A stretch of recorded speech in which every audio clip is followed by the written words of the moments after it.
Hey everybody, it's X, and welcome to my very first premiere draft of the brand new Final Fantasy set. This is part of the early access event, so thank you very much to Wizards of the Coast for providing me with this promotional early access account, and without further ado, let's see where the cards take us today.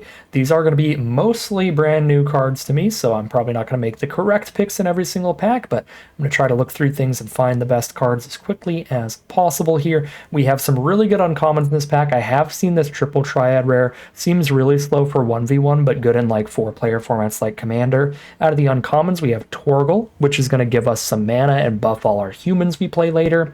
We have Prompto for a nice little haster that might spit out some treasure when we cast large non-creature spells.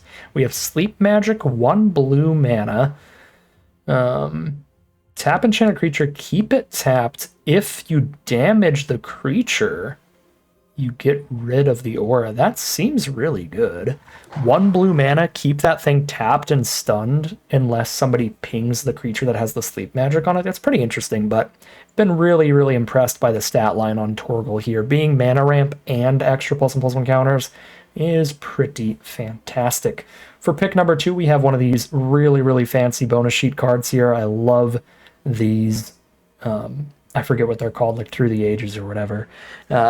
Just classic artworks from Final Fantasy on some really powerful magic reprints. This one is Sir Conrad the Grim, which is a sweet card. 5 mana, 5/4. Whenever any creature dies or is put into the graveyard from anywhere other than the battlefield, or a creature leaves your graveyard, then you get to deal a damage to each opponent. And for 2 mana, you can have each player mill a card, which can trigger this and get a bunch of damage to your opponent. So I do really like this card. It's also a human, which means it'll get a +1/+1 counter from Torgal if we ramp into it that way. I just think Sir Conrad the Grim's a really strong card, so it might be a little bit boring to technically just take a reprint there, but it seems like a pretty strong card that also has decent synergy with our first pick. Pick number 3, we've got Clash of the Icons. 1 green, target creature you control fights target creature an opponent controls, or remove a lower counter from a Sog you control, put a lower counter on a Sog you control, and you can choose all of those. Interesting. So if you have some good summons, those are all of the sagas in the set. They're saga creatures. You can redo their abilities by removing and adding a counter, plus you get that fight ability for removal. This seems really interesting. It could go well in our green deck with Torgal.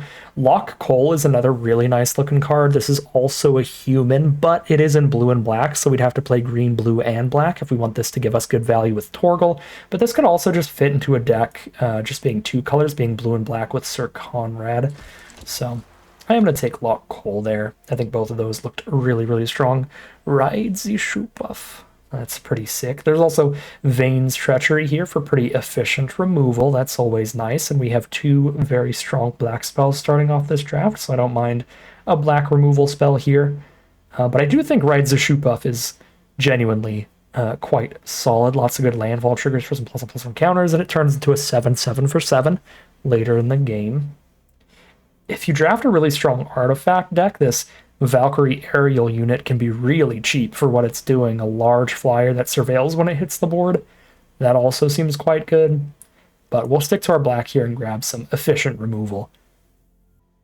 Pick number 5. Well, we have 3 colors of cards right now.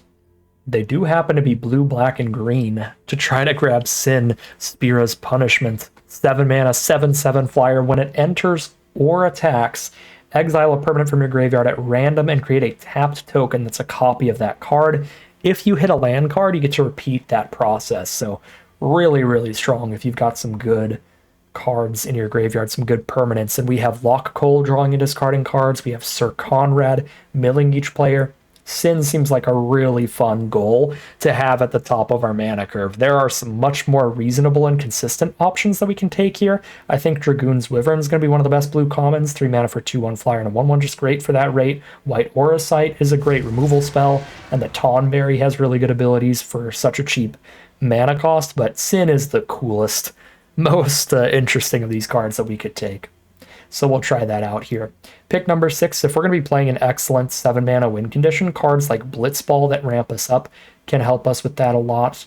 Cards like Town Greeter are also quite reasonable. This is going to pick up another land out of the top 4 cards of our deck and mill us, which will work well with the green-black archetype. A lot of green and black cards in the set care about having a bunch of permanents in your graveyard, like Sin does here. So we can play like green, black, and splash the blue potentially. This is also another human to go with Torgal. A lot of good synergy with the Town Greeter or the Blitzball is some reasonable options there. Pick number 7, we have the Fat Chocobo. I think this is a really good way to stabilize a 4/4 and a 2/2 for 5 mana. This is a Saga creature, so each turn you get one of the abilities. So you get the 2/2, then you give your creatures trample, then you give them trample again on chapter 3, and once you make it to chapter 4, it sacrifices itself. So just like summons within the Final Fantasy games, it's going to stick around for a little bit, but it will leave the battle eventually after it does some pretty strong stuff. So it doesn't stick around forever, but it does become quite the roadblock there early. Alternatively, I could just take the blue fixing here to help splash in Sin. So I'm actually just going to do that, grab the green-blue land.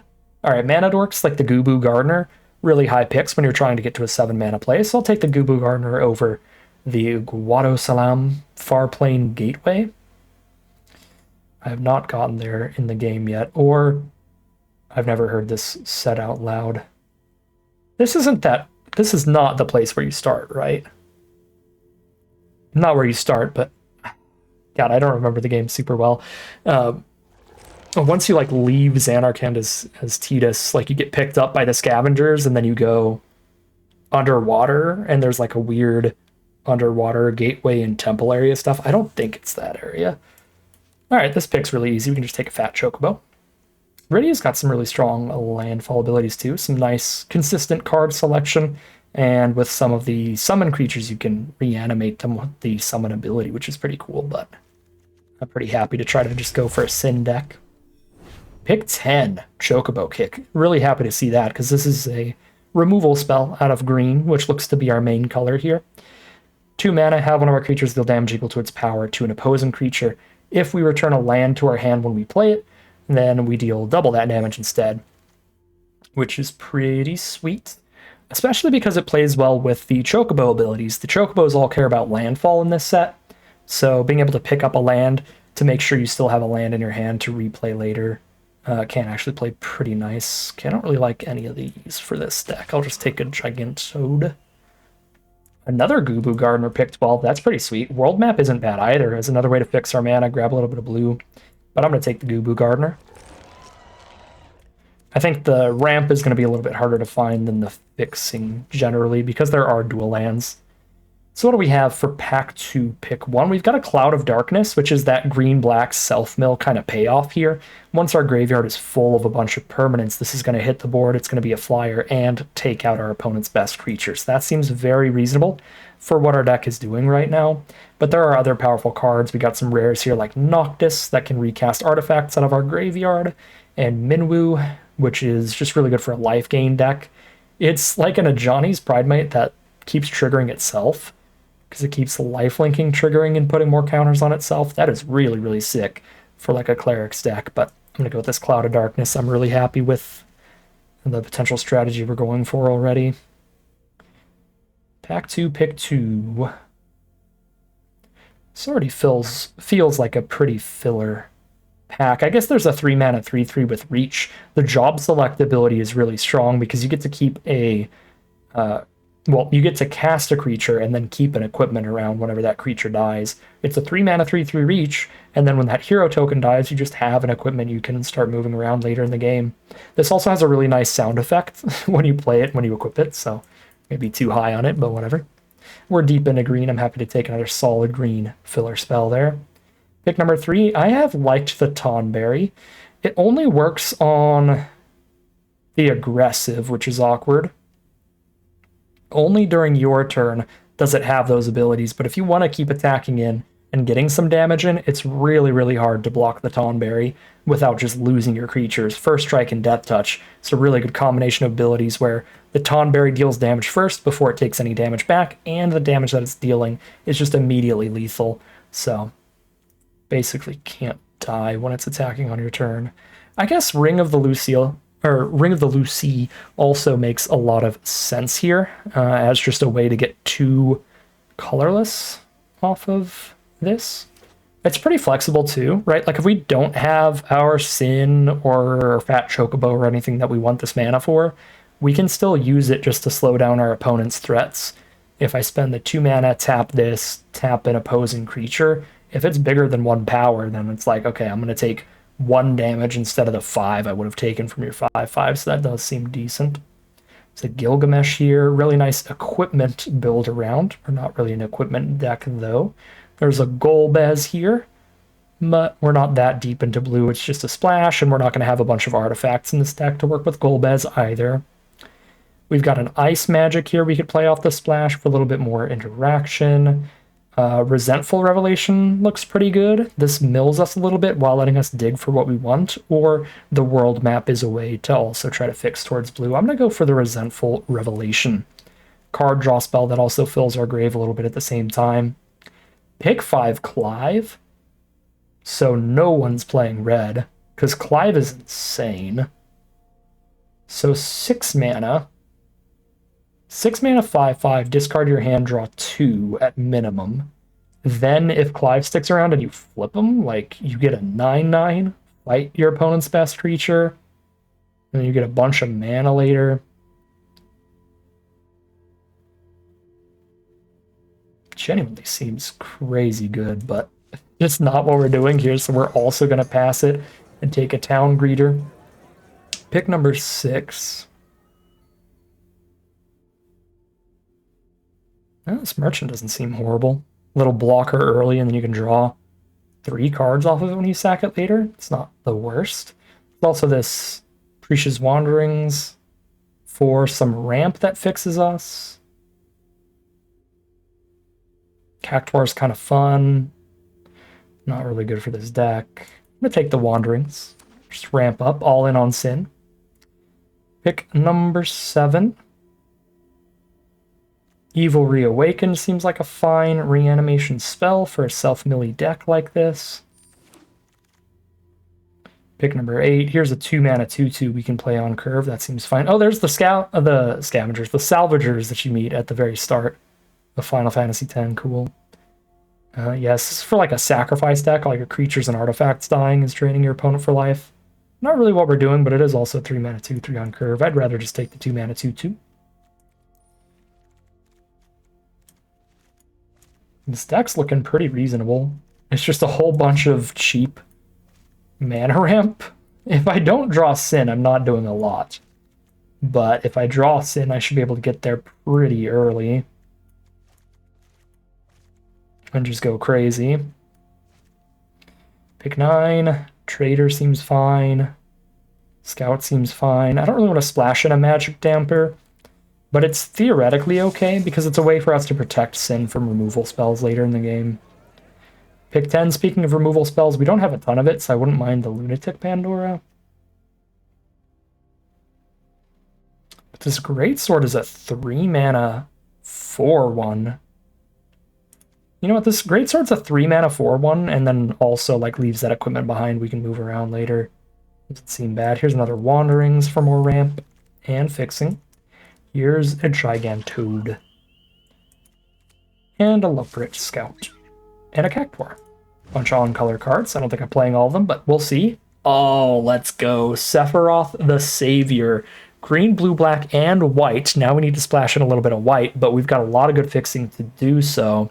This is Atraxa Grand Unifier, the newest version of Atraxa that draws 1,000,000 cards when you cast her and is a giant, unbeatable, flying, vigilant, death touch lifelinker to super stabilize you. We are absolutely playing Sephiroth here. This is the all-in ramp deck of the format. I am pretty excited about this one. We've already got a lot of cuts that we can do. We have 29 cards right now. We want 23 non-land cards and a bunch of lands, so I can already cut like the Cactuar and stuff here.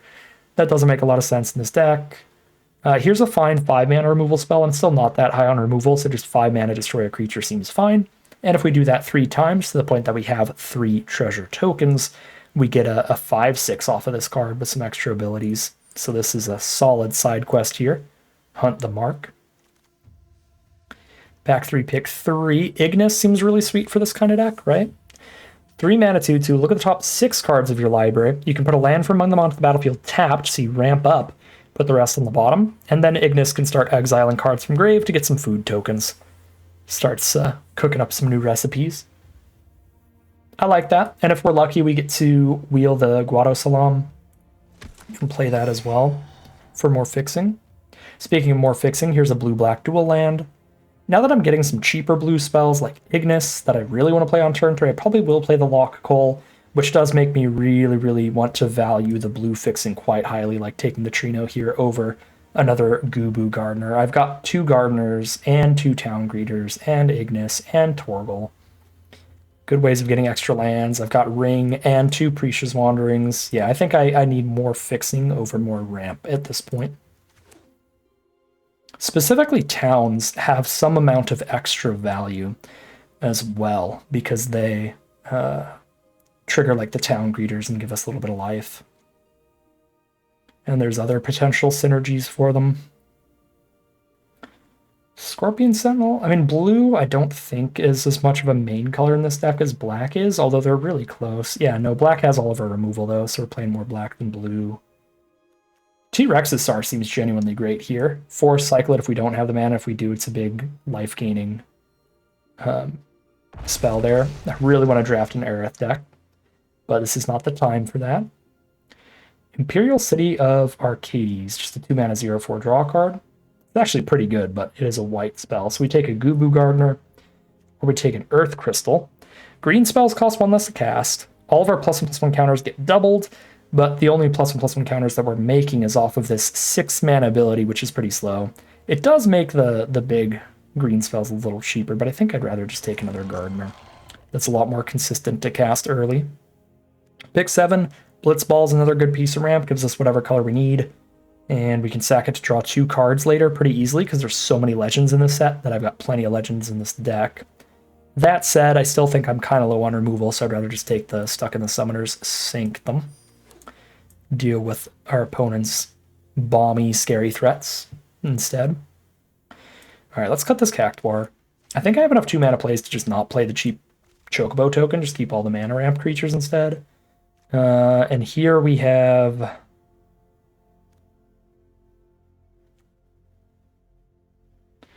nothing that looks really good for this deck, but I think the final days should be fine.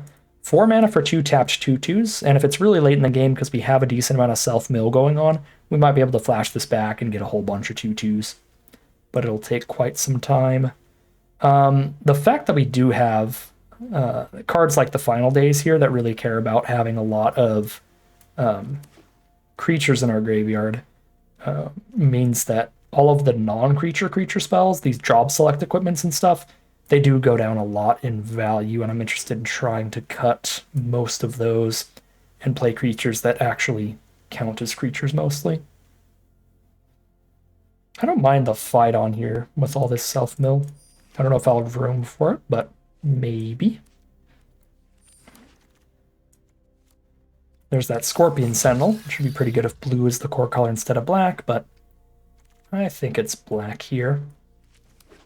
I mean, it's definitely green. Green is the most important color, followed by black and then blue, I think.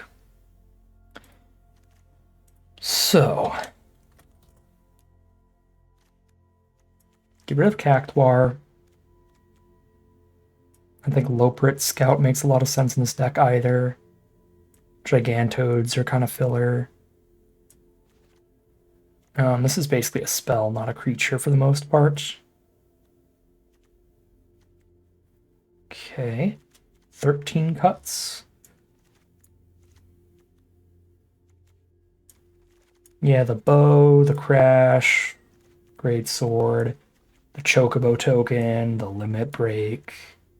Bunch of cards that are not the greatest in a slower deck, I think. And they don't count as creatures in our grave. And I still gotta do a lot of cuts here, don't I?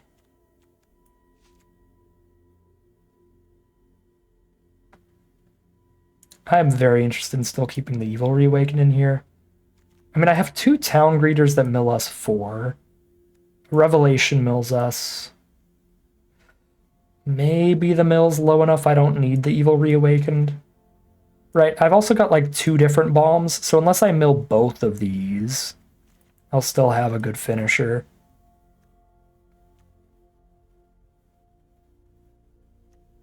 I guess neither of these cares about getting cast, though, so if I reanimate either of these, that's just incredible. Like, imagine I cast Revelation, end up with one of these engrave, or I cast a Town Greeter and end up with one of these engrave. Then Evil Reawakened is just an insane draw. Yeah, there's no way I cut that, I think.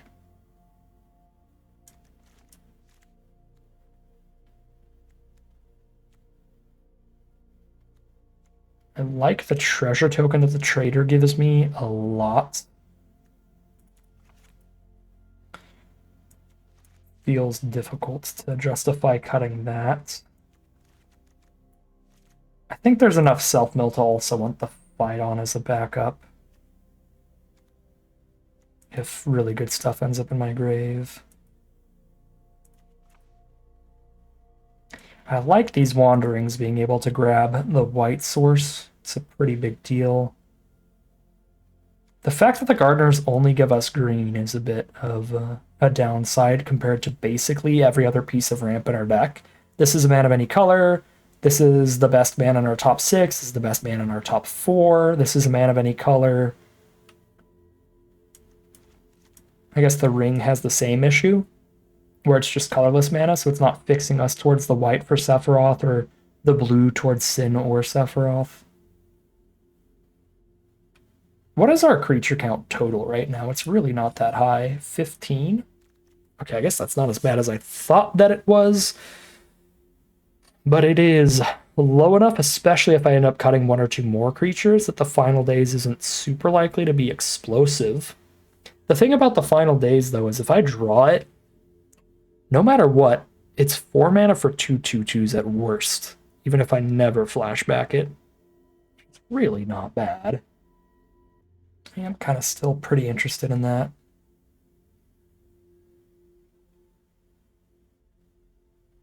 No idea what these last 3 cuts are then. Maybe having both Fight On and Evil Reawakened in the deck is a little bit redundant.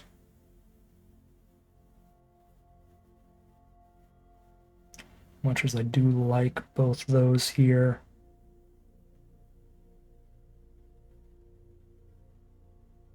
I like the backup plan on this ring, that you can just sit there and tap your opponent's biggest threat every turn when you don't need the mana. Sure, we'll cut a Fight On.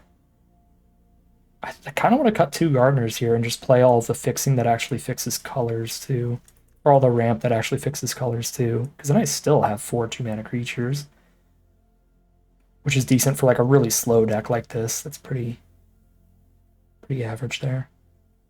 Maybe our early creatures are just small enough that Chocobo Kick really isn't going to do anything until quite late in the game.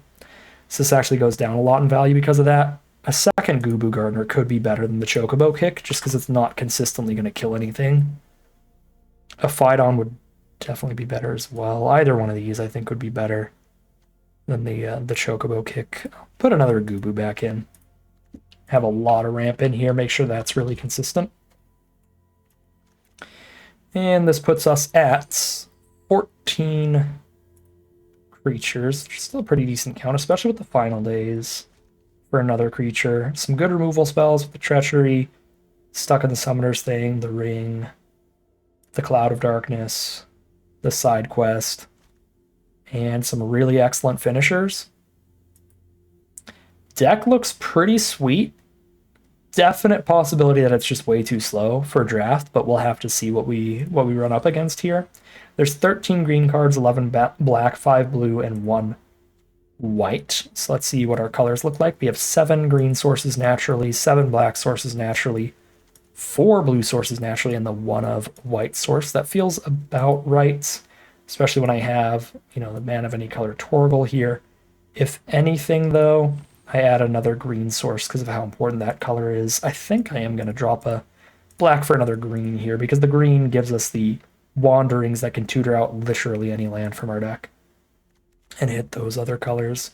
So it's really, really, really important to have the green early. Also, every single 2-mana play is green, because neither of these cards we need to play turn 2. We can play them later. They're still good.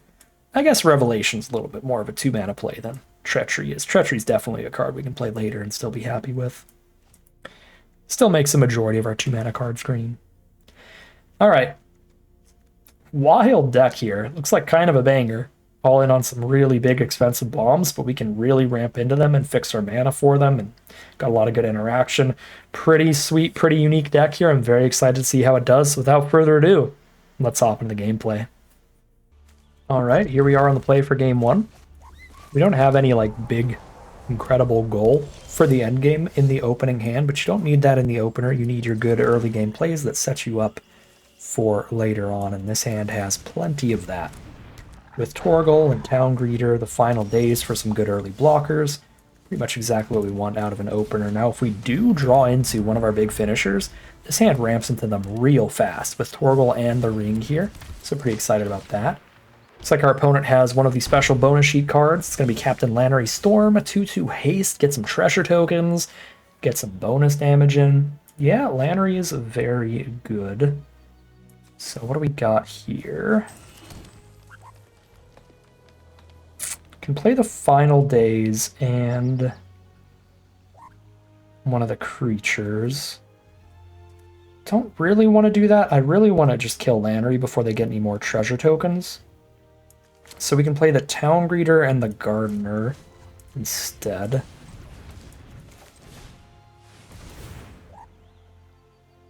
And then play the Treachery on Vaughn.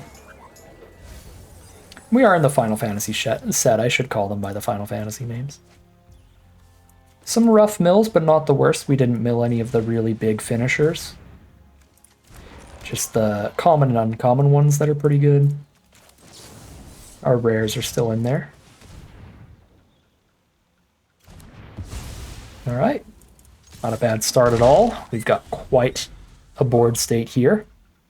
Nice and early, and 1,000,000 mana for anything we draw into. Literally any spell we draw in the whole deck is castable right now, including the 4-color Sephiroth. There's a Mysidian Elder, 2 blockers off the 1 spell, and then the world map afterwards, so they ping me with the Black Mage. And there you go! Oh, that feels sweet. Alright, we'll play the land first, so I don't have to tap Torgal, and we just go crazy. Nice early Sin with 2 extra mana untapped. Sure, get a T-Rex for free. Don't mind if I do. I do not have attacks into the 1/3. I guess I actually do. They can only block one of these well. The other one gets in for 2 or kills the 0/1. Well, this game is played well. That was such a draw. We really punishing Spira with this one.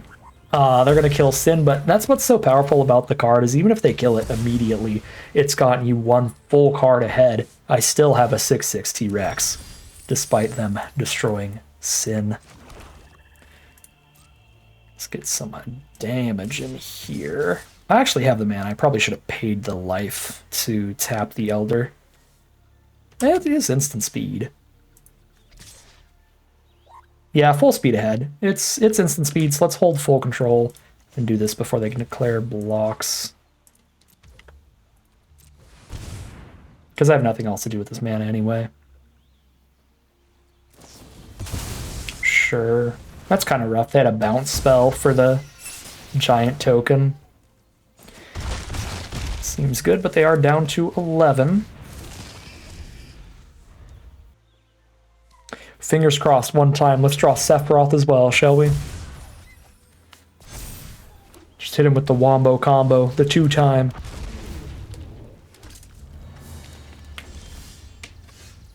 You're not a Sephiroth, but you're not horrible. If I want to tap the Elder here, I have to tap out of attacking with one of my 2/2s.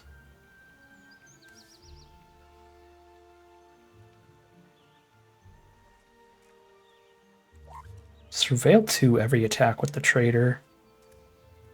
This feel pretty good, but I don't have the mana to play the Trader and the Final Days. Honestly, probably not the end of the world, though. That I don't have the mana to do that, because if I wait to cast Final Days until I get an attack off with the Trader, then I can get 1 or 2 more creatures off of it later. I think we're attacking with the 1-3 as well at this point.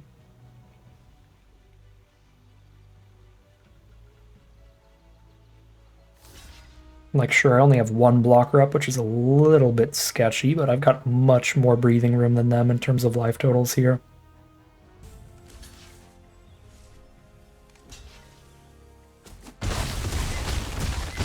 Another creature engraved. That's 4 2/2s off the final days, at worst.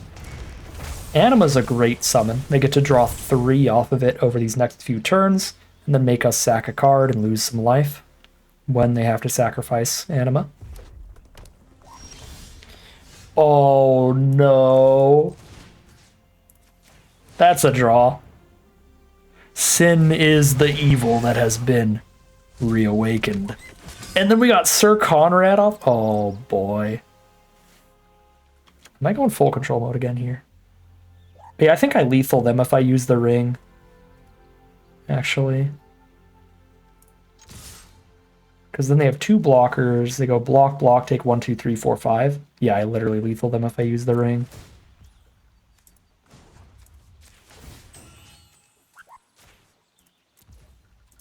If they don't have a good instant here. Yeah, there's the concession from our opponent. That was wild. So I didn't get to play Spira and Sephiroth, but I did get to play Spirit twice. Or not Spira, Sin. Spira's Punishment. Oh boy. Well, that was a sick way to start it off. I doubt the whole draft is going to go that well, but it would be pretty awesome if it did. So cross our fingers here, head into game 2 and see if we can't keep that up. All right, here we are on the play for game number 2. This hand is way riskier. It's the exact opposite of our first hand. Instead of all the good early plays, it's the good late game plays. The cheapest spell here costs 4 mana. I have no blue or white source for Sephiroth. If I don't draw land, I can't cast anything. But if I draw a single swamp, I get to play the final days, and that buys us a lot of time.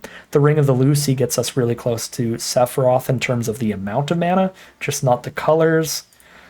I'm going to keep this pretty risky one here. The really big kind of defining thing is whether or not we're going to draw the swamp for the final days or not. If we miss the turn 4 final days, we're probably going to get crushed here. But if we can hit that, we have a lot of time. I mean, by the time we're casting this, we'll have drawn at least 3 other cards. So if those cards, if at least one of those is a swamp, that's like, 2 or 3 other spells to also be playing alongside it throughout this game for more time being bought. What is this? Oh, they drew it off of their Commune with Beavers. Seems very strong. So 5 mana for something that gets +2/+2 for each artifact they have. That is wildly good. What is not wildly good is drawing the second most expensive card in the whole deck. I guess they're both 7 mana. They're equally expensive. But we really don't want both of those in an opening hand. We're looking for any of our cheap cards. All of our mana ramp is incredible here. Treachery is a cheap card, but it's not exactly the kind I'm looking for, because I can't kill the Gourmet with that. All I can do is kill this just 2/1 Monk. I think it's better to just play the Ring for now. If I hit a blue source, I get to play Sin.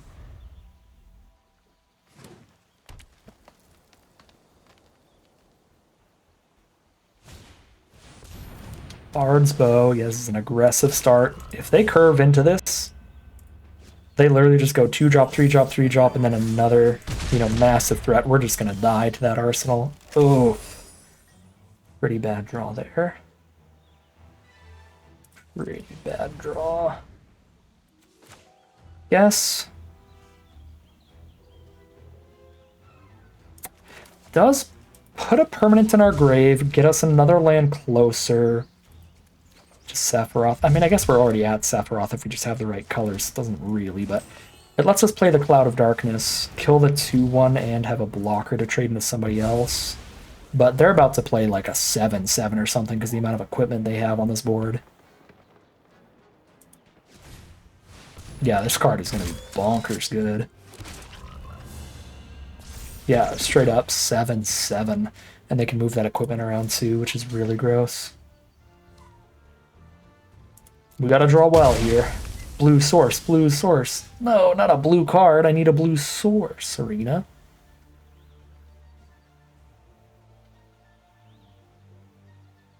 We didn't even hit the black source either. That is particularly rough. We have at least like 5 cards in our deck that can pick up a mana of literally any color. And I'm running like 7 black sources naturally. It's like 12 black sources that we could draw into here. Chocobo and Moogle to give the whole board +1/+0.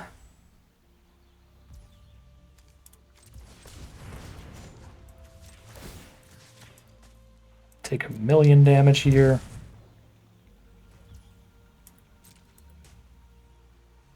Treachery, I don't have anything expendable to sacrifice. I can't afford to sacrifice this ring, so I'm literally just killing a frog. Which is sad. Can they sack it at instant speed too? Yeah, that's rough. It is still 1 less damage than they would have dealt if I didn't kill the frog. Just that second black source, but it is way too late. Really, really bad draws this game. We just needed to find, I think, just a single card that taps for a mana of any color, and we would have had that game go much, much longer. I think we could have been pretty stable, because we could have definitely cast Sin off of any cards in the whole deck that are a mana of any color. If we specifically drew that black source in time for the 2/2/2s, that would have helped a whole ton against a really aggressive start as well. So kind of did come down to what I was saying there, where it's like if we draw the black source, we're definitely in this game. We don't draw the black source, we're not. We drew some playable cards, but never drew that black source, so we didn't get the 2/2s early, and we get kicked out of the game for it. Rough one there, but that is bound to happen for at least one of your losses in a really multicolored slow deck like this. His hand is much, much better. Unfortunately, we are on the draw again, though, so certainly just automatically under pressure by being behind in tempo.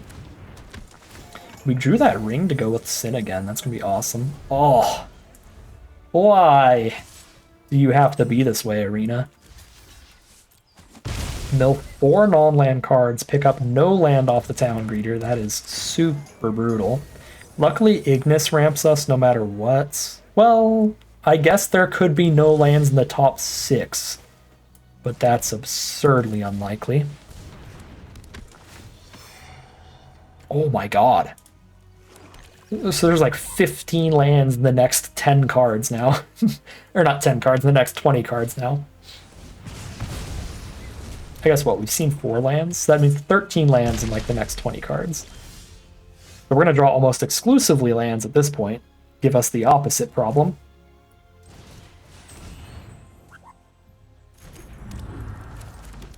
But that's okay, because we'll be able to just hardcast Spear even if they kill the ring at this point with how many lands we're about to hit.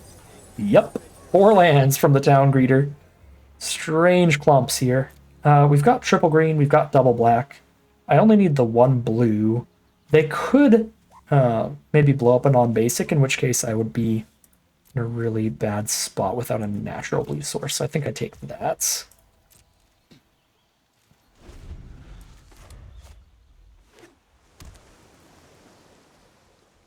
Looks like a mirror match here. They're also like a very multicolored deck, probably just splashing in a bunch of really strong stuff.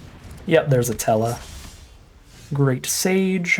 I think I need to just side quest destroy that, because this has a lot of good triggered abilities, and Stuck in Summoner Sanctum only stops activated abilities. So I think I just need to kill that immediately. I could play Spear this turn, or play Sin this turn. Why do I keep getting that mixed up? But this is a much safer way to do it. Also gives us the treasure, so we could play Sephiroth if we draw him. Vanille. Very nice card. Mill 2, pick up any permanent in your graveyard back to your hand, so they just pick up their bomb rare. Pick up the Cloud and blow up whatever they want with it. Gladiolus is big. A lot of strong options. They pick up the Gladiolus, so they're going to do like a big trample swing in the future. But that is not a removal spell of any kind. So I think we are playing Sin. I've got the mana thanks to the treasure token untapped for the Stuck in the Summoner's Sanctum. Let's see what we hit here. Hit a land, hit a land, hit a 1/3. Well, that's not horrific. Oh right, we already milled Sephiroth, that's what happened. So we'll need to hope that we can mill or randomly trigger Sin to pick up Sephiroth. Pretty unlikely, especially because now they're untapped. If they have any removal, they'll definitely blow up Sin here. Oh, they had another Cloud of Darkness? Yeah, double Cloud of Darkness deck. That's pretty insane. Doesn't untap. Activated abilities can't be. So I can't stop this ability in any way. So Sin is dead. I have not milled my reanimation spell. So we could still draw into that and it would be insane. Use it on Sin or Sephiroth and be pretty happy.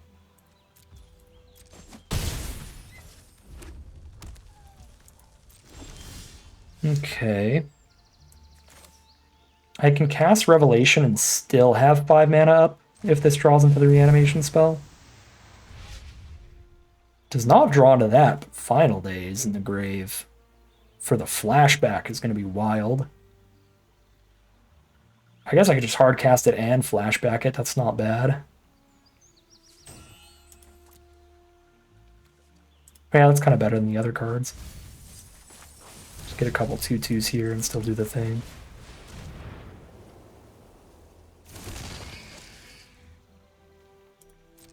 Oh, I guess there's only 4 creatures in grave still, even at this point.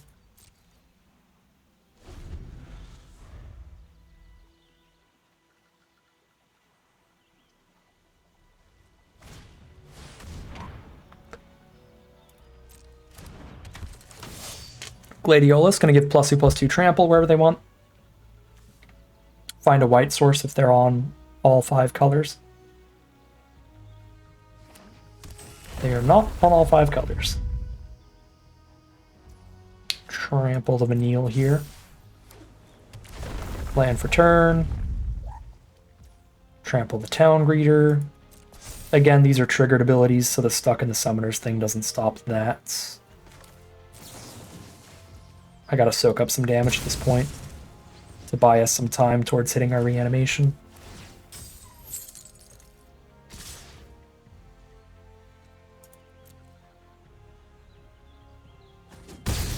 Down to 10.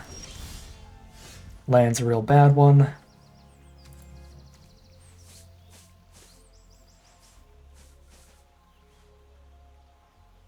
Yeah, our biggest draws are our Cloud of Darkness, our T-Rex, and our reanimation spell, the Evil Reawakened, is a huge one.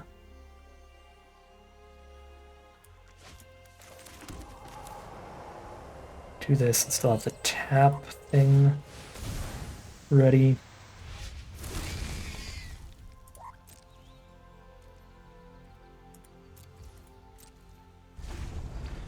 So we'll wait to see where they put the Gladiolus pump, and then tap whatever gets buffed here. There's Tella. Oh, they have 2 Tellas? What is going on in these draft pods? Good lord. Okay. That seems fair.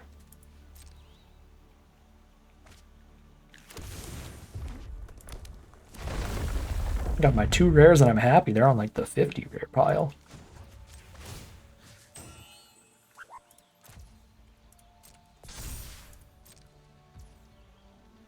Okay, they're moving to combat, so we tap the flyer. There's that Cloud of Darkness. Pretty big deal. Kind of have to kill the Great Sage here.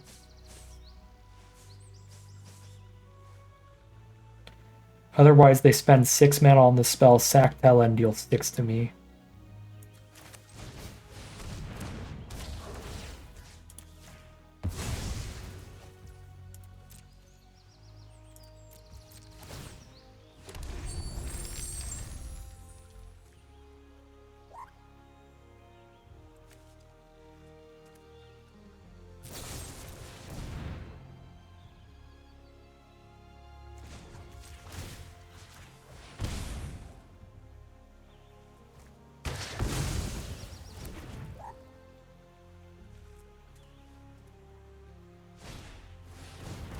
Emperor of Palamecia.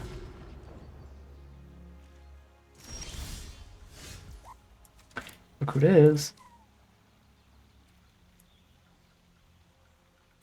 11 cards left in my deck. It feels pretty risky to pick up Sephiroth over Sin here.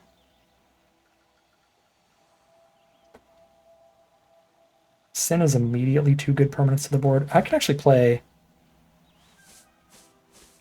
Golbez first, and then also Evil Reawakened.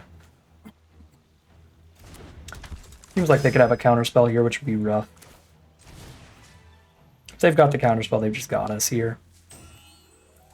Double check what's left in my deck. I don't think there's any other graveyard recursion. Yeah, no, if I pick Sephiroth, I'm just going to draw some random mana. It works, really. But Sin could get pretty lucky and reanimate some big spooky stuff alongside the Sin. And it obviously works really well with Sir Conrad.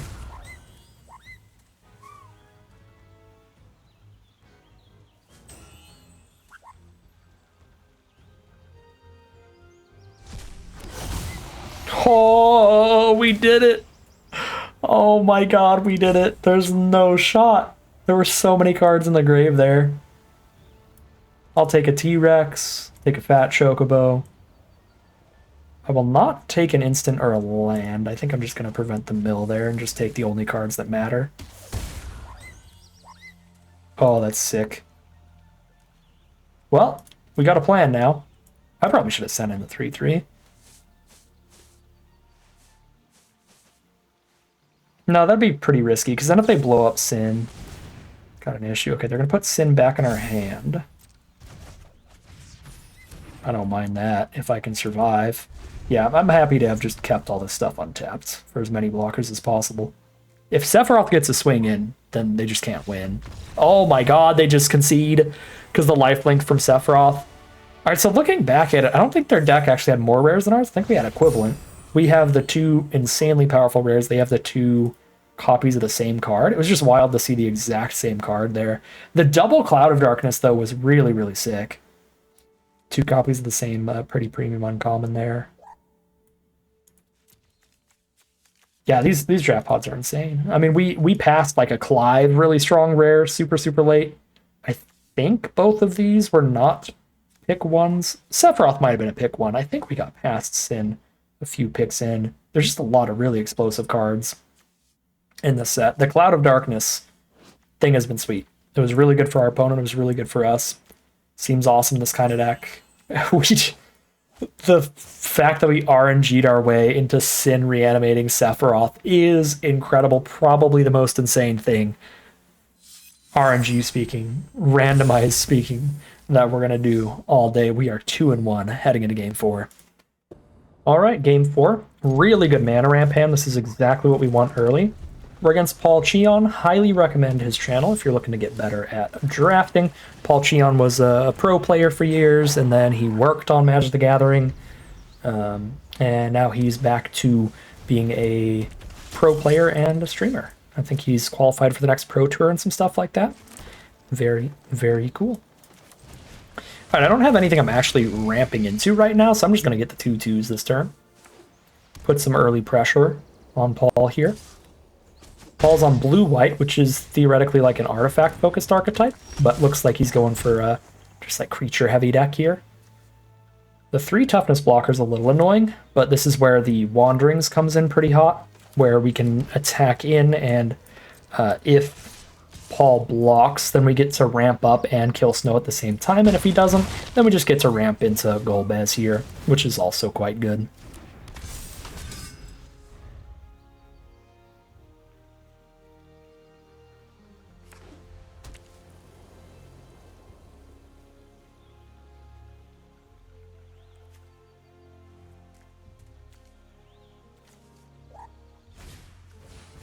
Cargo ship for the first artifact. Taps for mana for artifacts and activated abilities. And it's a 2/3 Flying Vigilance that crews for 1. There's another artifact with the White Mage's Staff. All these job select equipment counts. Cards count as artifacts as well. I don't remember the combat tricks well enough to know if I should block here or not, but with my own combat tricks up, I don't think I do. Okay. Tempted to Revelation before I do anything, so I see what color I want to get off Wander. I guess I'm getting blue no matter what, even if I draw Sephiroth, right?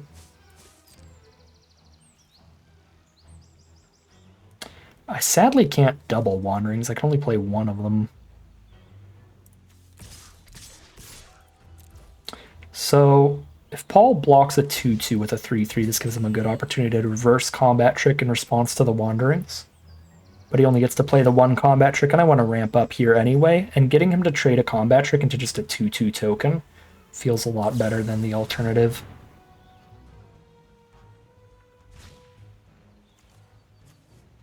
Oh, right, I can pick up talents with this. That's really good.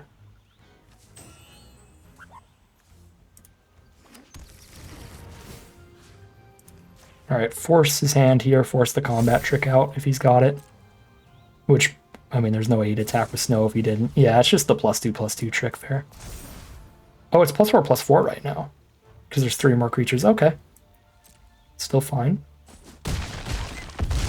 Not a bad turn. Paul's down to 10 now. Get a bunch of Conrad triggers, or Golbez triggers. Get him real low.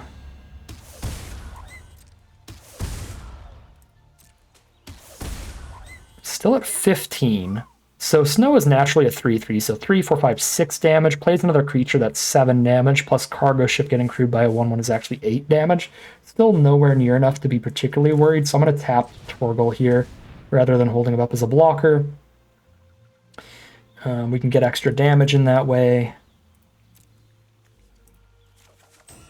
With Golbez as a triggered ability. And look for something important for next turn, and we find more cheap removal, so I'll pick that up.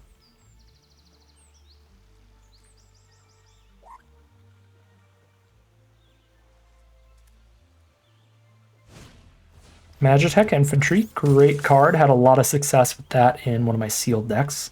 Although I guess these videos are going to go up out of order because I'm going to mix it up. So it's sealed, draft, draft, sealed, draft, draft, sealed. So you might not have seen me ever play with Magitech Infantry yet, but I think it's really good if you're playing a deck with a lot of like equipment and stuff, or just cares about artifacts a lot like Paul's deck here.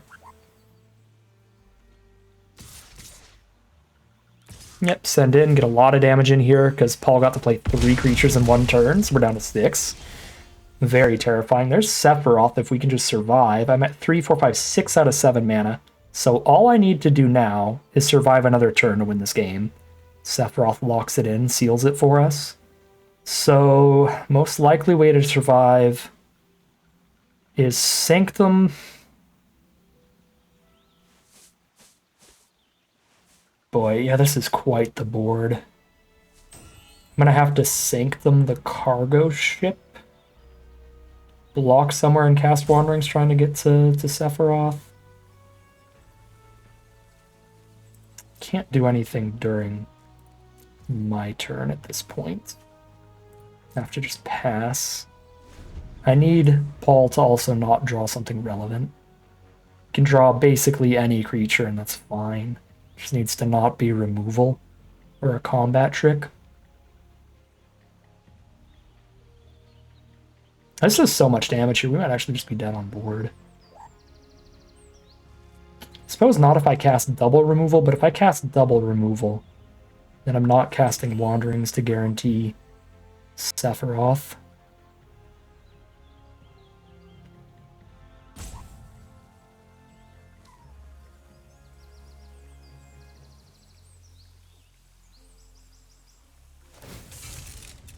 Crew the flyer. Play the land. I'm going to combat now.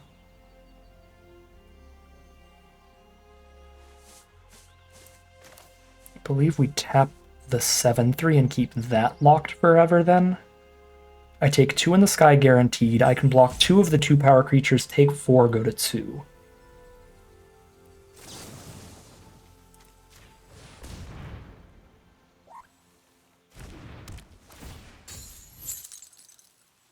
Or no, I actually take 6 here on board.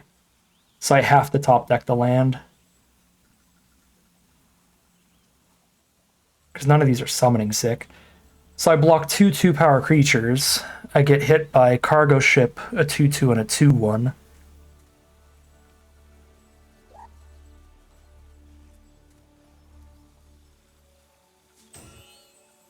Shoot, I actually can't live.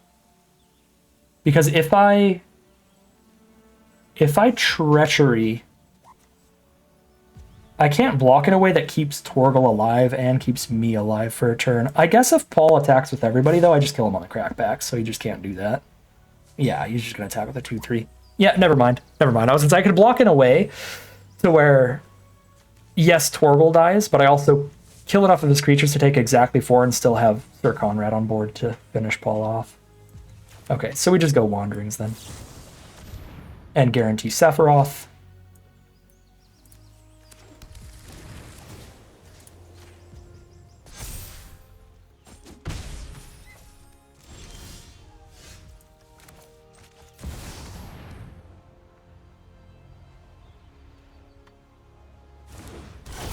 Now Paul has to find removal for Sephiroth or he loses. Sorcery. Artifact, creature. And land.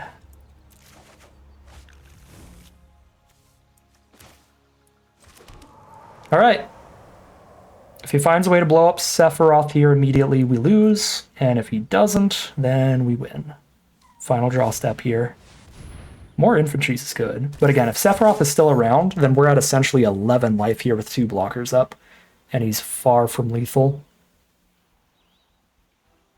So it's top deck removal or bust.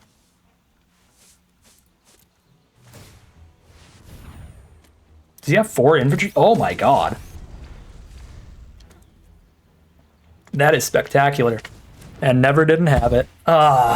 We win the game so hard. If he just doesn't draw removal there.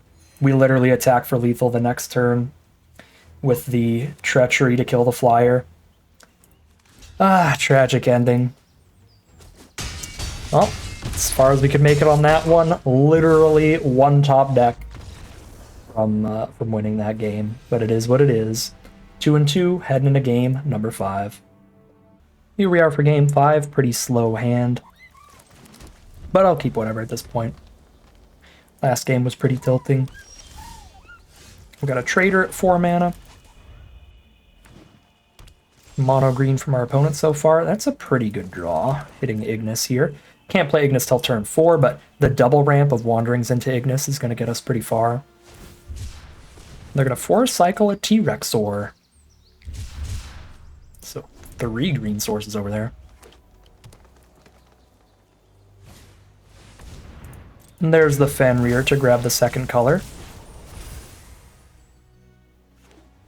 And it is going to be blue. Here's Precious Wanderings. We're on green and back. Let's pick up the blue.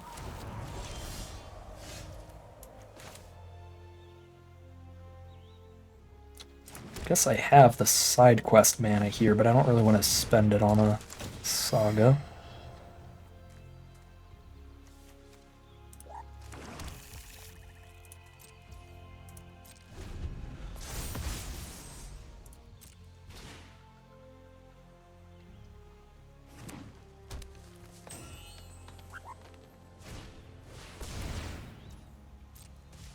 And there's a coup, or a Q.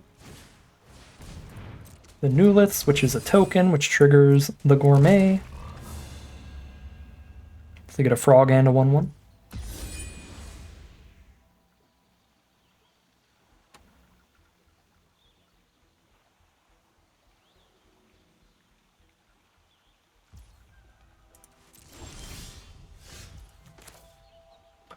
Well,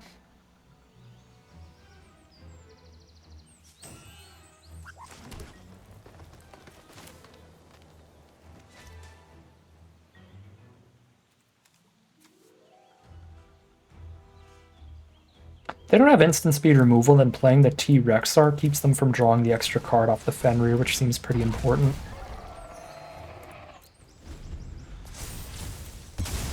And they do not. Nice. Counter that card draw here.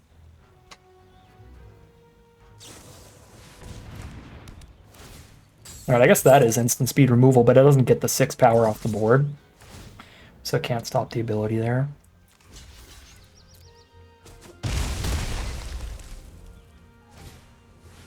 Farseek, more ramp, sure. So they're down to a single 1/1, and all we need to do here is just draw into our any of our big bombs.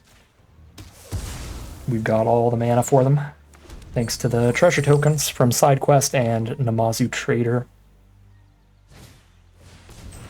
There's a Wyvern. Great card to put some equipment onto. Get it on the flyer here.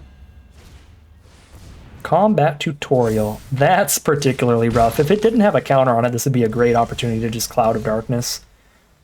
But it's got a counter on it. So I can't kill it until there's another permanent in my grave, so I'm just going to hold off.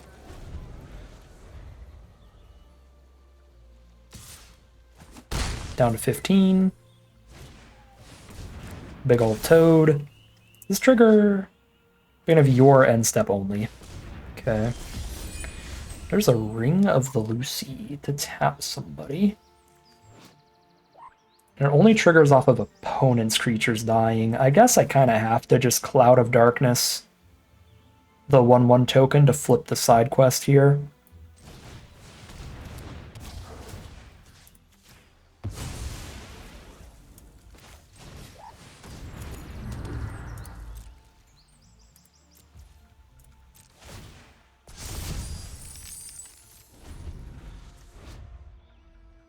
Can sack a treasure to give this indestructible. Or sack a T-Rexor.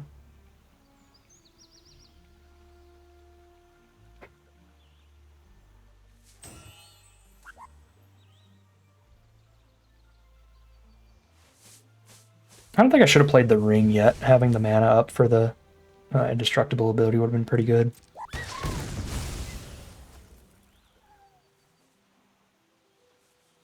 Not have to sack as much stuff.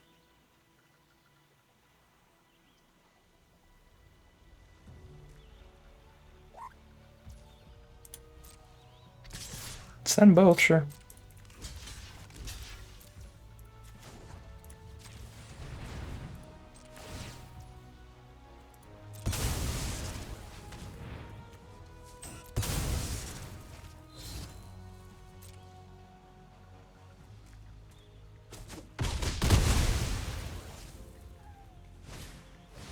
Another toad. Yep. Alright. Come on, Sin. Come on, Sephiroth. Or any of our card draws really good here. Lands are really bad here.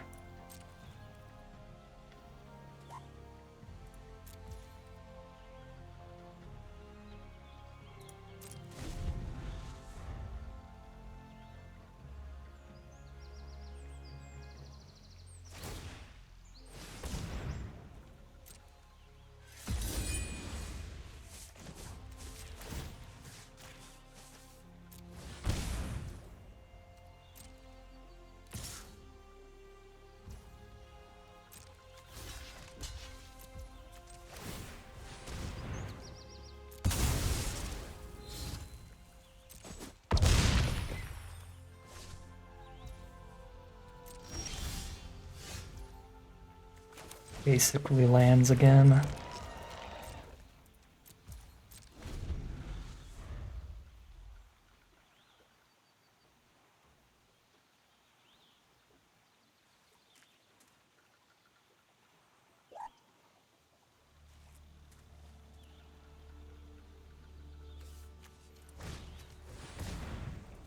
That's so many Nuliths.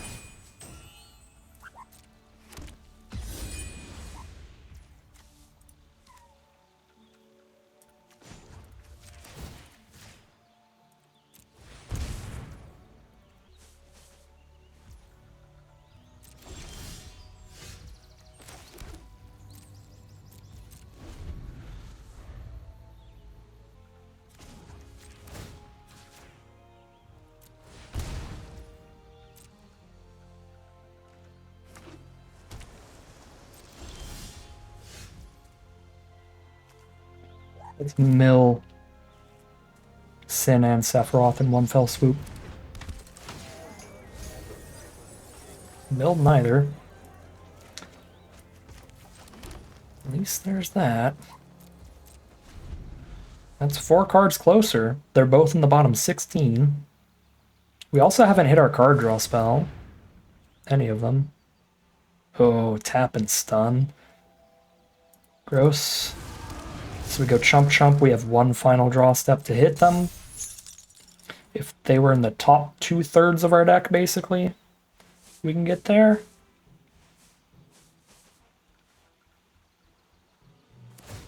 If either of them are up there. Actually, if we hit Sin and then Sin just hits like a 1/1 or something, we probably still die. But we can't lose if we top deck Sephiroth.